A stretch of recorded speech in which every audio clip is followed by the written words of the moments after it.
Hi, Mancelona Elementary students and families. Welcome to day 2 of our virtual Young Authors Conference 2020.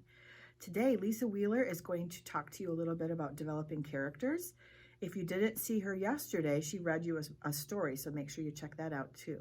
I hope you enjoy it. Have a wonderful day.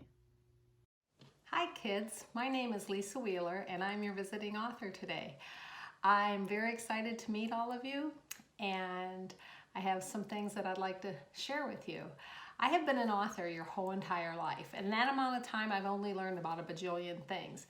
There's no way I could come here today and teach you everything I know in such a short amount of time. So the thing that I would like to talk about today is creating characters and some of the things that I think about as I'm creating the characters that I write about. Now you may not know my name, Lisa Wheeler, but you might know some of my books. I am the author of the Dino Sports series, and you may also know me from Bubblegum, and I'm also the author of a book called Turk and Runt, which has been around for a really long time, and I know a lot of schools read it every year at Thanksgiving.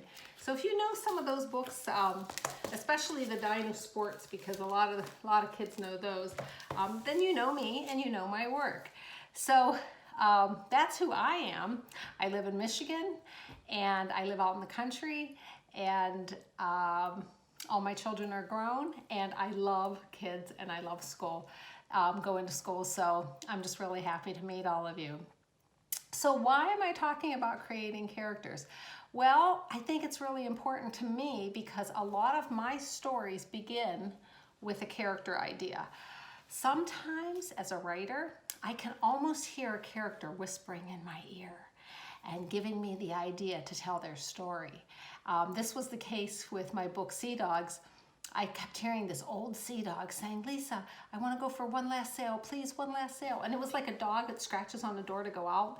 It was like this little dog was scratching on my brain for me to write the story.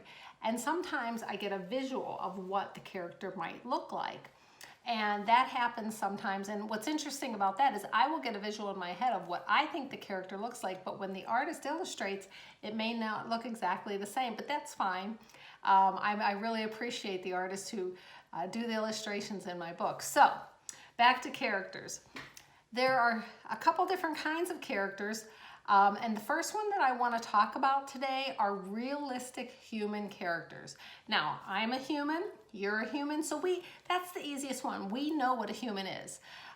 It's something we don't have to generally make up. We decide, okay, is our human a boy, a girl? Is our human an adult or a kid?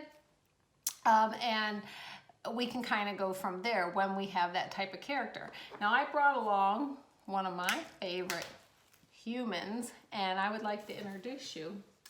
And this is my human puppet, and her name is Little Lisa. Today we're going to talk about humans. What do you think about that? Well, I kind of think it's funny that she's using me as a human since I'm definitely a puppet.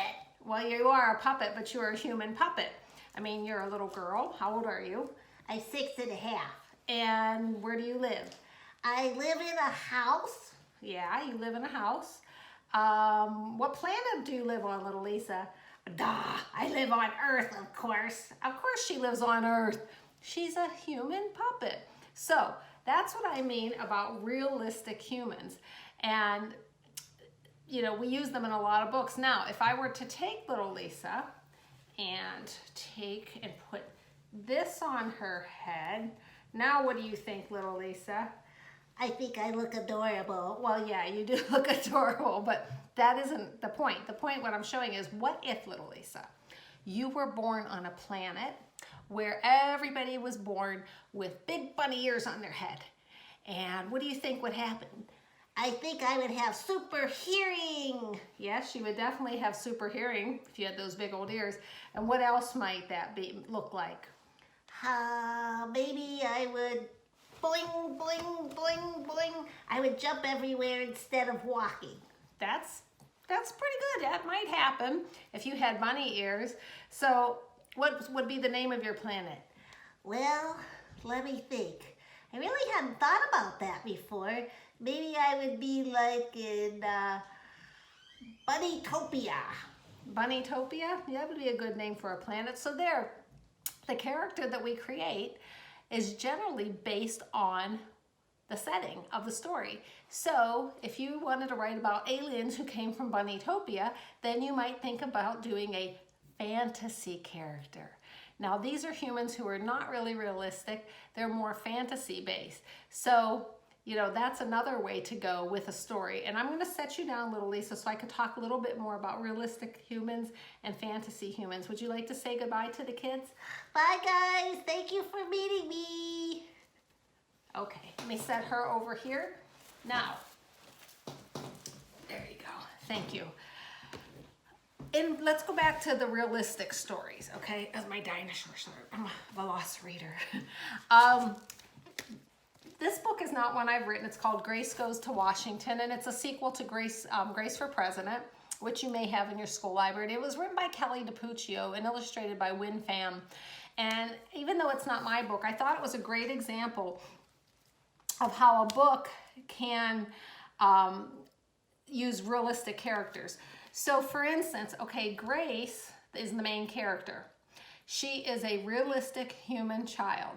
And the choice of the author to make her that is because of a couple different things.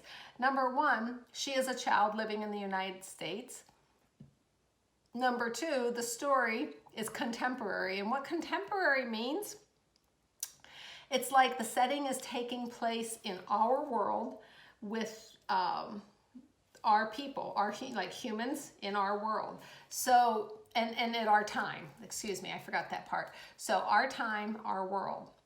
And so this is taking place in our world now. So she is a contemporary, meaning she's a kid just like you. And she lives in the United States and she's going on a trip to Washington. So it's very, very contemporary. And inside, you will see hold on a minute, she visits Washington, but she also goes on a school bus. She's with her class. She has a teacher. So she goes to school just like kids like you do. So that was a great choice to use a human character as Grace. In my book, Even Monsters Need to Sleep, I went a different way. My characters are monsters. You can see it right in the name. And this little monster here, I call her Rory, even though it's not in the book. And I was creating a world where there are monsters, and they are monsters that act like humans. So they are humans that are fantasy. They are not realistic humans. So you have monsters like, let's see if I can get to the first page. Well, like Rory here. And then we have, my fingers don't want to turn the pages very well. There's Bigfoot. Okay, so Bigfoot is kind of a humanistic monster. And we also have some aliens in this book. So this world that I created with my book, I chose to people this world with people who aren't people. They are actually monsters. Now another reason that you might use a realistic book like Grace Goes to Washington, besides it being contemporary, another reason you might use it is because what if you are writing a historical fiction? So when I say historical fiction, that means a story based in history. Maybe you wanted to write a story about George Washington when he was a little boy. And you're going to use a real child to portray George Washington. Or what if you wanted to write a story about your father when he was a little boy? It doesn't have to be famous. You're probably going to use a real human character to portray your father, who was a real human person. So that's another good reason for using realistic characters. And the third reason that I like is if you were writing an autobiography or a biography, and here's the difference. An autobiography is when Lisa Wheeler writes a book about herself. So if I was writing about me, I would write an autobiography. If you were writing about me, it would be called a biography. So if you were going to do that, you would probably choose to use human characters because they're representing an actual person. So if you were writing a story about yourself and something that happened to you, I would imagine that the best choice in characters might be a human. I have been known to write stories about things that happened in real life and completely change it in order to write a story. For instance, I showed you Bubblegum. This began as a real story. What happened was my niece spit a piece of gum out of the car window.